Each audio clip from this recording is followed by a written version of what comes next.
நம்முடைய சப்ஸ்கிரைபர் தெய்வானை அம்மாள் அவங்க வந்து ஒரு கேள்வி கேட்டிருக்காங்க. என்ன கேட்டிருக்காங்கன்னா, நான் வந்து என்னுடைய தந்தையாருக்கு வந்து ஒரே ஒரு வாரிசுங்க. என்னுடைய தந்தையார் வந்து பார்த்தீங்கன்னா, எங்களுடைய பூர்வீக சொத்த என்னுடைய கையெழுத்து இல்லாம விற்பனை செஞ்சுட்டாரு. நான் இப்ப வழக்கு தொடர முடியுமா? வழக்கு தொடர்ந்தா எனக்கு சொத்து கிடைக்குமா? அப்படின்னு ஒரு கேள்வி கேட்டிருக்காங்க. இப்படியான விஷயங்கள் வந்து பார்த்தீங்கன்னா, ஒவ்வொரு கிராமத்திலுமே நெறைய பேருக்கு நடந்திருக்கும். அதனால ஒரு விஷயத்த நல்லா தெளிவா புரிஞ்சுக்கணும்.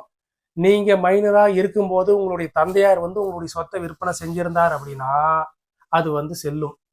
ஒருவேளை நீங்க மேஜர் ஆயிட்டீங்க, உங்களுடைய கையெழுத்து இல்லாம உங்களுடைய தந்தையார் சொத்தை விற்பனை செஞ்சிருந்தார் அப்படின்னா அது செல்லாது.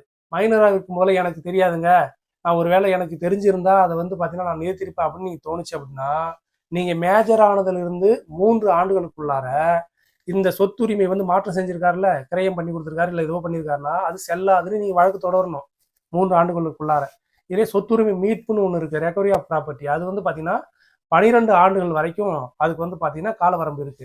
இதுல நீங்க ஒருவேளை உங்களுடைய தந்தையார் நீங்க மைனரா இருக்கும் போது விற்பனை செஞ்சிருந்தார் அப்படின்னா அது வந்து அந்த பத்திரப்பதிவு செல்லும். ஏன்னா அவரு மைனருக்காகவும் தனக்காகவும் சொல்லிதான் கையெழுத்தை போட்டிருப்பாரு, அதனால அது செல்லும்.